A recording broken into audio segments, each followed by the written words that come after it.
It's your girl Shay here, and I'm here with a brand new video for you guys. And this video is actually going to be a review on the 4th volume of the manga Dreamin.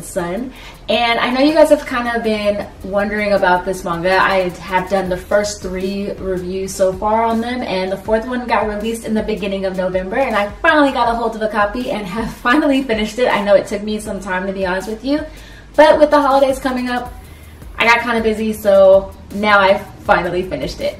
So anyway, this volume leaves off very much where the last one did, where we met Zen's older brother, Ken, and he basically got challenged to a boxing match, and that's where it left off in the previous volume, and basically that's where it started back up again.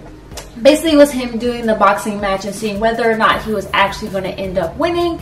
He did end up winning, but I'll be honest with you, it was a very, very short match, to be honest. It only took like maybe a couple of pages for it to kind of finish up. It wasn't a whole lot of action with that.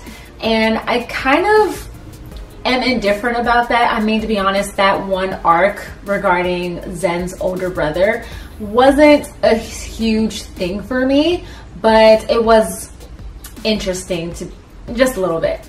After that, the story went on into what the biggest arc was, which was Shimana basically talking about her feelings for Mr. Landlord, whom they call Taiga. And to be honest, there was just a lot of secrets involving this particular character. So from the beginning, when you first meet Taiga, he's just the landlord. He dresses in traditional, Japanese clothing, and they don't know a whole lot about him. But as you remember from the very first volume, when Shimana first moves in, he asks her the question of following her dreams and just making sure she does, follow her dreams. And that seems to be an ongoing theme throughout every, well, maybe not every volume, but maybe within the last 2.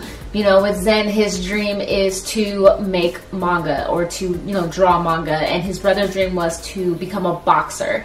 And now they're looking into what Taiga's original dream was, and they find out a lot more about this particular character. Not only that, but you also see Shimana's feelings for Mr. Landlord continue throughout this volume, and kind of see her struggling with them as far as for whether or not to actually confess her feelings for him. This volume I actually did enjoy a lot more, I want to say, than the previous ones, just because of the fact I'm learning a lot more about one particular character as well. The only thing that still frustrates me is just Shimana and her feelings and bouncing from guy to guy, but I guess she's only had a couple of people that she's liked. But I say within 4 volumes, 2 different guys, it's kind of a lot, but not a lot, but just kind of quickly. So we'll see what happens. She ultimately does end up confessing, but she doesn't actually get an answer from Mr. Landlord. So we'll see what happens in volume 5 when she basically expects an answer from him. This volume did have just a lot of back and forth between Shimana and the landlord. So there were periods of time where Shimana just would burst out with bouts of anger. There were times when the landlord will just be a total jerk, and then they end up apologizing to each other within the next few pages, which is just a lot of up and down, but it wasn't something that really made me wonder if they're going to be mad at each other for so long. I think, once again, the best thing that I liked about it was just learning more about Mr. Landlord and trying to figure out what secrets he's really keeping. And you learn a lot about the secrets that he is keeping and kind of what the ultimate, what his ultimate dream was and why he decided not to follow his original dream. And then you kind of start to understand why he asked all the kids that are living with him, not the kids, but the high schoolers living with him, as far as what their dreams are and making sure that they pursue their dreams and ultimately follow them.